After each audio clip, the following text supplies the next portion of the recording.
بسم اللہ الرحمن الرحیم الحمد للہ رب العالمین والصلاة والسلام علی سید المرسلین خاتم النبیین محمد وآلہ وصحبہ اجمعین اما بعد۔ معزز شرکاء علمہ البیان، قابل احترام سامعین، موضوع وہی جو کل شروع کیا گیا تھا، یعنی صلح حدیبیہ اور بیعت رضوان ہے۔ اس موضوع پر آج یہ دوسرا سبق ہے۔ حضرات، سن 6 ہجری کے اس واقعہ صلح میں بظاہر ایسا لگتا ہے کہ حضرت صلی اللہ علیہ وسلم نے دب کر، پیچھے ہٹ کر مغلوبانہ صلح فرمائی ہے، مگر بہت جلد یہ ثابت ہو گیا کہ حضرت صلی اللہ علیہ وسلم کا کفار قریش کی ہر بات اور ہر شرط کا مان لینا ایک ایسا تیر ثابت ہوتا ہے جو بالکل ٹھیک نشانے پہ جا لگتا ہے۔ بڑے بڑے زیرک حیران ہیں، لیکن آپ صلی اللہ علیہ وسلم ہیں کہ پوری طرح مطمئن ہیں۔ آئیے دیکھیے اس واقعے میں حضرت صلی اللہ علیہ وسلم کی کامیاب قیادت، حکمت و مصلحت، دور رسی اور دور بینی۔ درود و سلام نازل ہو حضرت محمد صلی اللہ علیہ وسلم پر۔ اللہم صلی علی سیدنا مولانا محمد عبدک و رسولک وعلی المؤمنین والمؤمنات والمسلمین والمسلمات۔ حضرات، جب رسول اللہ صلی اللہ علیہ وسلم کی تشریف آوری حدیبیہ میں ہوئی اور یہ خبر شدہ کفار قریش کو پہنچی تو ان کو سخت گھبراہٹ ہوئی اور کہیے کہ انہوں نے جنگ کی تیاری شروع کر دی۔ یہ خبر حضرت صلی اللہ علیہ وسلم تک بھی آئی۔ آپ صلی اللہ علیہ وسلم نے اپنے اصحاب کرام میں سے کسی ایک کو بھیج کر ان کو اطمینان دلانا چاہا، چنانچہ وہاں بھیجنے کے لیے حضرت عمر رضی اللہ عنہ کو طلب فرمایا۔ وہ حاضر ہوئے اور عرض کیا، یا رسول اللہ صلی اللہ علیہ وسلم، مکے میں بنی عدی بن کعب کا ایک آدمی بھی موجود نہیں ہے جو ان کے در پہ آزار ہونے پر میری حمایت کر سکے۔ آپ حضرت عثمان کو وہاں جانے کا حکم فرمائیں کہ ان کا پورا خاندان وہاں موجود ہے اور وہ پیغام رسانی کا فریضہ بھی اچھی طرح انجام دے سکتے ہیں۔ آپ نے حضرت عثمان کو بلا کر قریش کے پاس بھیجا اور فرمایا کہ ان سے جا کر کہہ دو کہ ہم جنگ کرنے کے لیے نہیں بلکہ عمرے کا ارادہ کر کے یہاں آئے ہیں۔ ان کو اسلام کی بھی دعوت دینا۔ آپ نے ان کو یہ بھی ہدایت دی کہ مکے میں جو اہل ایمان مرد و عورتیں ہیں ان کے پاس جا کر ان کو فتح کی بشارت دیں اور ان کو یہ خوشخبری سنائیں کہ اللہ تعالیٰ مکے میں اپنے دین کو غالب کرنے والا ہے، یہاں تک کہ ایمان کو پوشیدہ رکھنے کی ضرورت باقی نہ رہے گی انشاءاللہ۔ حضرت عثمان روانہ ہوئے۔ مکہ پہنچ کر وہ ابو سفیان قریش کے سربراہوردہ اشخاص کے پاس گئے۔ رسول اللہ صلی اللہ علیہ وسلم کا یہ پیغام ان کو پہنچایا۔ جب وہ اپنی بات کہہ چکے تو انہوں نے حضرت عثمان سے کہا کہ اگر تم طواف کرنا چاہتے ہو تو طواف کر لو۔ انہوں نے جواب دیا کہ جب تک رسول اللہ صلی اللہ علیہ وسلم طواف نہ کر لیں گے میں اس وقت تک طواف نہیں کر سکتا۔ حضرات، حضرت عثمان غنی رضی اللہ تعالی عنہ کو چونکہ کفار قریش نے نظر بند کر لیا تھا اس کے بعد، اس لیے کہیں نہ کہیں یہ خبر حضور پاک صلی اللہ علیہ وسلم تک اس حالت میں پہنچی کہ خدا نخواستہ حضرت عثمان شہید کر دیے گئے ہیں۔ آپ نے لوگوں کو بیعت کی دعوت دی تو تمام لوگ جوش اور وارفتگی کے ساتھ آپ کے چاروں طرف جمع ہو گئے۔ آپ اس وقت ایک درخت کے نیچے تشریف رکھتے تھے، بیعت رضوان۔ آپ نے اس پر بیعت کی کہ کوئی راہ فرار نہ اختیار کرے گا۔ رسول صلی اللہ علیہ وسلم نے خود اپنا دست مبارک تھاما اور فرمایا یہ عثمان کی طرف سے ہے۔ یہ وہی بیعت رضوان تھی جو حدیبیہ میں ببول کے ایک درخت کے نیچے انجام پائی تھی، اور اس کا ذکر قرآن مجید کے حسب ذیل آیت میں کیا گیا ہے۔ اعوذ باللہ من الشیطان الرجیم، لقد رضی اللہ عن المؤمنین اذ یبایعونک تحت الشجرۃ فعلم ما فی قلوبہم فانزل السکینۃ علیہم واثابہم فتحا قریبا۔ اے پیغمبر، جب مومن آپ سے درخت کے نیچے بیعت کر رہے تھے تو خدا ان سے خوش ہوا اور جو صدق و خلوص ان کے دلوں میں تھا وہ اس نے معلوم کر لیا تو ان پر تسلی نازل فرمائی اور انہیں جلد فتح عنایت کی۔ حضرات، یہ صورتحال ابھی قائم ہی تھی کہ اچانک بدیل بن ورقہ الخزاعی خزاعہ کے کچھ آدمیوں کے ساتھ وہاں پہنچا اور اس نے ان معاملات پر گفتگو کرنا چاہی اور دریافت کیا کہ آپ کی آمد کا مقصد کیا ہے۔ رسول اللہ صلی اللہ علیہ وسلم نے فرمایا کہ ہم لوگ کسی سے جنگ کرنے کے لیے نہیں آئے ہیں، ہم صرف عمرے کی نیت سے یہاں آئے ہیں۔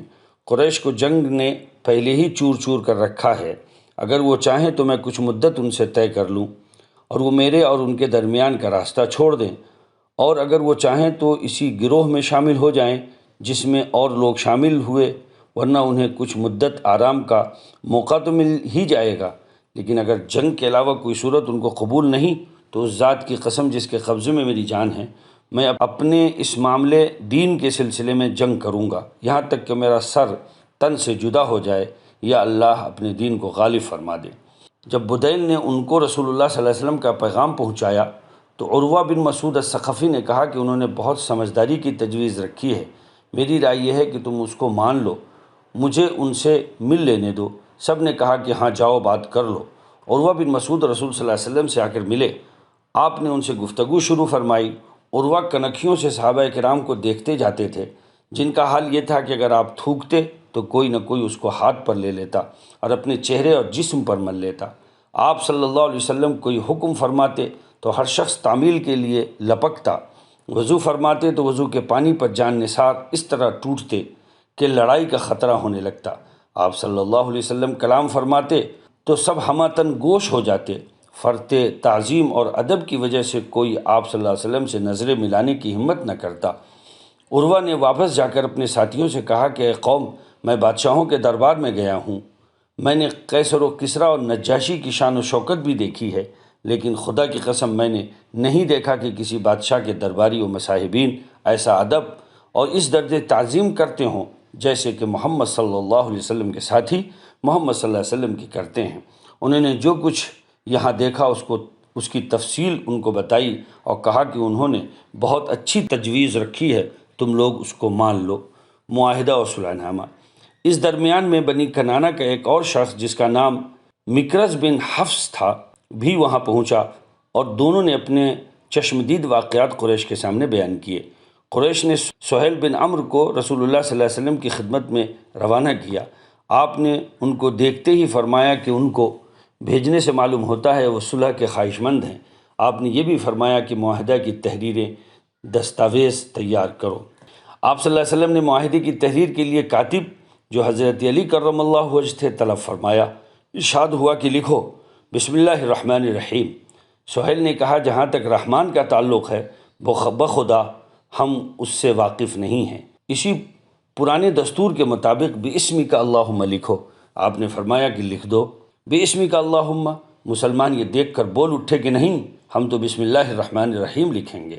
رسول اللہ صلی اللہ علیہ وسلم کا ارشاد ہوا باسمک اللہم ہی لکھو۔ پھر آپ نے فرمایا کہ لکھو یہ وہ ہے جس کا اللہ کے رسول نے معاہدہ کیا۔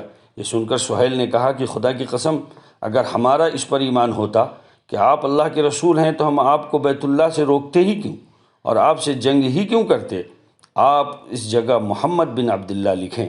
رسول اللہ صلی اللہ علیہ وسلم نے فرمایا کہ میں اللہ کا رسول ہوں، خواہ تم جھٹلاؤ، لکھو محمد بن عبداللہ۔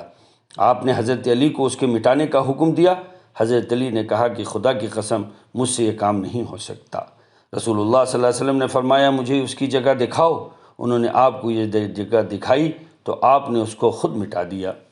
صلح اور آزمائش۔ رسول اللہ صلی اللہ علیہ وسلم نے فرمایا کہ اللہ کے رسول نے یہ معاملہ اس پر کیا ہے کہ تم لوگ ہمارے اور بیت اللہ کے درمیان حائل نہ ہو اور ہم اس کا طواف کر لیں۔ سہیل نے کہا کہ ہمیں ڈر ہے کہ عربوں میں ایسا چرچا ہونے لگے کہ یہ معاہدہ ہم نے دب کر کیا ہے، آئندہ سال آپ طواف کر سکتے ہیں۔ آپ صلی اللہ علیہ وسلم نے یہ دفعہ بھی معاہدے میں شامل کر لی۔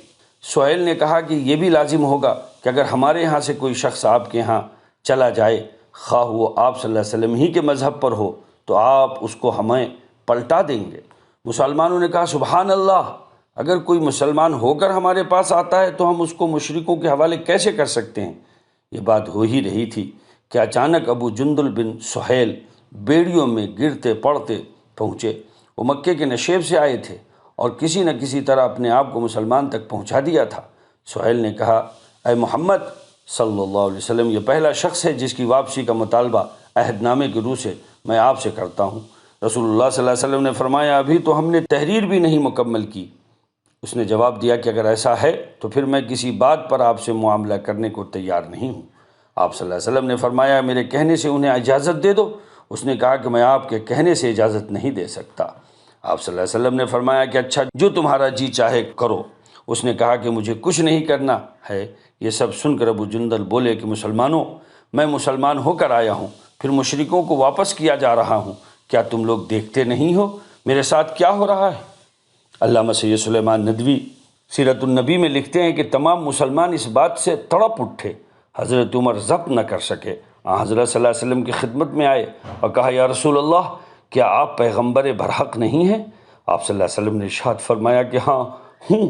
حضرت عمر نے کہا کہ کیا ہم حق پر نہیں ہیں؟ آپ نے ارشاد فرمایا کہ ہاں ہم حق پر ہیں۔ حضرت عمر نے کہا تو ہم دین میں یہ ذلت کیوں گوارا کریں؟ آپ صلی اللہ علیہ وسلم نے فرمایا میں خدا کا پیغمبر ہوں اور خدا کے حکم کی نافرمانی نہیں کر سکتا، خدا میری مدد کرے گا۔ حضرت عمر نے کہا اور یاد دلایا کہ کیا آپ نے یہ نہیں فرمایا تھا کہ ہم لوگ کعبے کا طواف کریں گے؟ آپ نے فرمایا لیکن یہ تو نہیں کہا تھا کہ اسی سال کریں گے۔ حضرت عمر اٹھ کر حضرت ابوبکر کے پاس آئے اور وہی گفتگو کی۔ حضرت ابوبکر نے کہا وہ پیغمبر خدا ہیں، جو کچھ کرتے ہیں خدا کے حکم سے کرتے ہیں۔ حضرت عمر کو اپنی گستاخانہ معروضات کا جو بے اختیاری میں ان سے سرزد ہوئیں تمام عمر سخت رنج رہا، اور اس کے کفارے کے لیے انہوں نے نمازیں پڑھیں، روزے رکھے، خیرات کی، غلام آزاد کیے۔ اللہ تبارک و تعالیٰ سیدنا حضرت عمر رضی اللہ تعالیٰ عنہ کو جزائے خیر عطا فرمائے۔ اللہ تعالیٰ تمام صحابہ کرام کو جزائے خیر عطا فرمائے۔ اللہ تعالیٰ ہزاروں لاکھوں درود و سلام حضرت محمد صلی اللہ علیہ وسلم پر نازل فرمائے۔ اللہ تعالیٰ ہم سب کی اس کوششوں کو قبول فرمائے اور ہمیں بھی گروہ اصحاب رسول میں شامل فرمائے۔ آمین ثم آمین۔ السلام علیکم ورحمۃ اللہ وبرکاتہ۔